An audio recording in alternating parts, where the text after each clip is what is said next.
চলে এসেছে আজকে পটলের হাটে করিমপুর। তো আজকে দেখাবো কীভাবে পটলগুলো গাড়িতে লোড করা হয়, ঠিক আছে, এবং কীভাবে পটলের বিজনেস আমাদের দিকে হচ্ছে। এই যে পটলগুলো ডাইরেক্ট জমি থেকে তুলে এনে হাটে রাখা হয়েছে এবং এই পটলগুলো এখানে পার্সেল হচ্ছে ক্যারি প্যাকেটে করে। একটা নির্দিষ্ট কেজিতে এই ক্যারি প্যাকেটগুলোতে পটলগুলো ভরা হচ্ছে। দেখতে পাচ্ছ বন্ধুরা, একদম পটলগুলো কীভাবে লোড হচ্ছে। করিমপুরে পটলের হাট রয়েছে, দূরে দেখতে পাচ্ছি একদম পুরো প্যাকিং করে রাখা হয়েছে ক্যারি প্যাকেটে। এবং এই পটলের হাটটি প্রত্যেক মঙ্গলবারে আমি দেখতে পাই এসে করিমপুরে।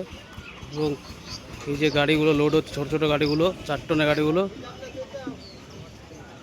4 থেকে 5 টন 7 টন গাড়ি লোড হয়, ঠিক আছে। দেখতে পাচ্ছ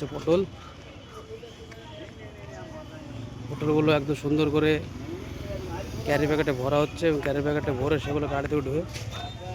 এই পটল একদম সুস্থ সবল সতেজ পটল, ডাইরেক্ট জমি থেকে তুলে আনা হয়েছে।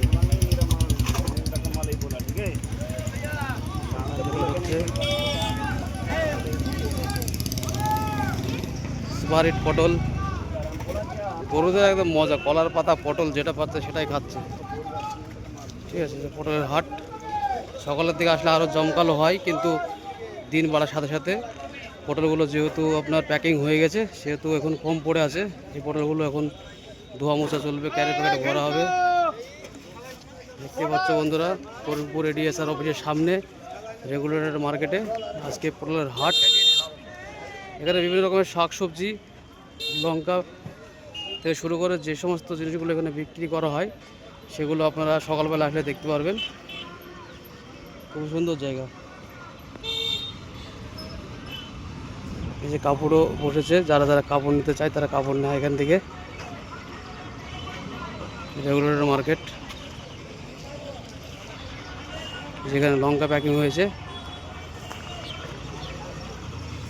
তারপরে বেগুন, কালো বেগুন থেকে শুরু করে বিভিন্ন রকমের আইটেম, পটল, লঙ্কা সব কিছু এখানে পাওয়া যায়। তো বন্ধুরা দেখতে পেলে, ঠিক আছে, করিমপুর হাটে কীভাবে পটল বিক্রি হয়। তো যদি কখনো লাইভ এক্সপিরিয়েন্স করতে ইচ্ছা হয় অবশ্যই আপনারা আসবেন করিমপুর রেগুলেটর মার্কেটে। এই যে কালো বেগুন, ওইদিকে হচ্ছে পেঁপে, ঠিক আছে, একদম মাঠ থেকে তোলা একদম ফ্রেশ শাকসবজি এবং পটল, বেগুন, লঙ্কা সবই আপনারা পেয়ে যাবেন। আসুন, পাইকারি মার্কেটের একটা বিশাল বড় বাজার করিমপুর রেগুলেটর মার্কেট অবস্থিত। 10 টাকা, 12 টাকা, 14 টাকা সমস্ত রকম গাড়ি লোড হয়। তো যদি কখনো আপনাদের সৌভাগ্য হয় অবশ্যই আসবেন এবং দেখে যাবেন। বাই।